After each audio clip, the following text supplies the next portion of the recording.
रास लीला का प्रसंग आया और जैसी रास का प्रसंग सुनाना आरंभ कर रहे हैं, सुखदेव जी परीक्षित प्रश्न पूछते हैं। और जब परीक्षित प्रश्न पूछते हैं तो सुखदेव जी को लगा, तो उन्होंने कहा सावधान परीक्षित सावधान, ये रास लीला का प्रसंग निष्काम लीला का प्रसंग है, काम लीला का प्रसंग नहीं है। कहीं ऐसा ना हो कि मेरा भक्त भटक जाए।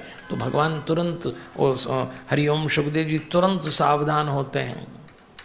हम लोग भी जब कार्तिक पूर्णिमा पे रास हुआ और रास लीला का प्रसंग रास पंचाध्यायी पढ़ते हैं तो कई बार बहुत सारे लोगों के मन में प्रश्न खड़ा हो जाता है। मुझे तो अवसर मिला है तो मैंने 5 दिन तक रास पंचाध्यायी पे भी बोला है, लेकिन वो बहुत गहरा विषय है, हमारे काम का नहीं है।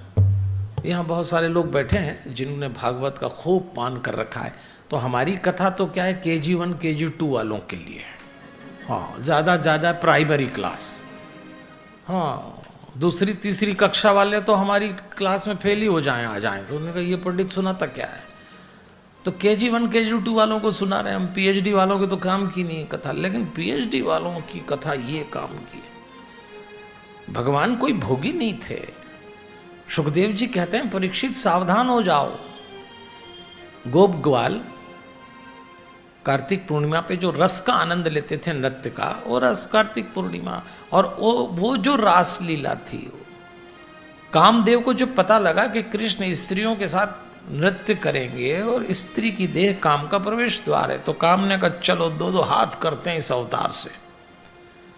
और जैसे ही रास मंडल में काम ने प्रवेश किया तो कहते हैं कामदेव मूर्छित हो गया। भगवान ने पानी का छींटा डाला, कामदेव को होश आया तो भगवान ने पूछा क्या बात है कामदेव? बोले मैं तो देखने आया था आप नृत्य कर रहे हैं स्त्री के साथ। भगवान ने कहा देखो भाई कामदेव, ये तुम्हारे काम की लीला नहीं, ये हमारे निष्कामता की लीला है। कामदेव भी चला गया। ब्रह्मा जी आए, ब्रह्मा जी ने सोचा इस अवतार ने ये क्या किया, इतने नृत्य चल रहे हैं। ब्रह्मा जी भी आए, पर ब्रह्मा जी ने जब नृत्य करते देखा तो ब्रह्मा जी को बड़ा आश्चर्य हुआ कि जितने कृष्ण नाच रहे हैं उतने ही कृष्ण नाच रहे हैं, गोपियों के पता ही नहीं है। तब भगवान ने पूछा, भगवान ने ब्रह्मा जी सब ठीक है? ब्रह्मा जी ने कहा ठीक तो है, मैंने सुना आप तो स्त्रियों के साथ नृत्य कर रहे हैं, पर यहाँ आया तो स्त्रियों के पता नहीं, आप ही नाच रहे हैं आपके साथ।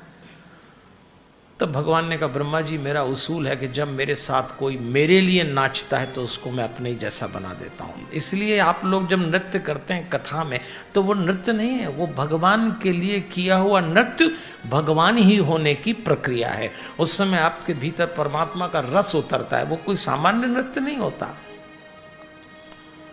अब नारद जी को भी सूझी कि अपन भी चल के देखें। अच्छा, दूसरों को नाचने देखने में मजा भी बहुत आता है, अपने हाथ पैर न चलें पर कम से कम देख तो सकते ही हैं। तो नारद जी पहुंच गए और जैसे ही नारद जी प्रवेश करने लगे तो उनको रोक दिया गया कि विरास मंडल में पुरुषों का प्रवेश नहीं, पुरुष तो यहाँ केवल एक ही है। तो नारद जी बड़े दुखी हो गए, जाने लगे तो राधा जी को दया आ गई कि रास मंडल से ब्रज से कोई उदास चला जाए, बुलाया क्या बात है? तो नारद जी ने कहा नृत्य देखना। बोले देखिए, बस एक छोटी सी हमारा सुझाव है, शर्त कह लो कि आपको वो कुंड है उसमें स्नान करके आ जाइए। नारद जी ने सोचा चलो स्नान करके फ्रेश होके देखेंगे नृत्य। और नारद जी जैसे स्नान करके निकले तो नारद जी नारदी हो गए, उनकी देह स्त्री की हो गई। नारद जी घबराए, बहुत ही महंगा पड़ गया, अपना तो डिजाइन ही बदल गया डांस के चक्कर में। अब घबराए नारद जी। राधा जी समझ गए, बोले डरिए मत, नृत्य देखिए, उसके बाद जाएंगे तो वापस वही रूप मिल जाएगा। हाँ, नारद जी ने कहा भाई ये ठीक है। अब यहाँ एक बात सोचने की है कि क्यों नारद जी को स्त्री बनना पड़ा? क्योंकि ये जो रास की लीला ये भक्ति का चरम है। भक्त जब अपने भगवान में लीन होता है उसी का नाम लीला है। भगवान की लीला क्यों है? भगवान की चरित्र को लीला क्यों कहते हैं? कृष्ण लीला क्यों है? लीला का एक ही अर्थ होता है कि लीला करने वाला लीन लेता है, अपने अंदर लीन कर देता है। तो भगवान तो अपने आदमी को अपने भीतर लीन कर देता है। तो भगवान ने कहा ये तो भक्ति की लीला है नारद, यहाँ क्या होना है? फिर नारद को स्त्री क्यों बनना पड़ा? इसलिए कि स्त्रीण चित्त भक्ति का विषय है, पुरुष चित्त से भक्ति नहीं हो सकती। इसलिए भी हम लोगों के भीतर भी जब भक्ति उतरती हमारा चित्त स्त्रीण चित्त हो जाता है। ऐसे भगवान की रास लीला का प्रसंग चलता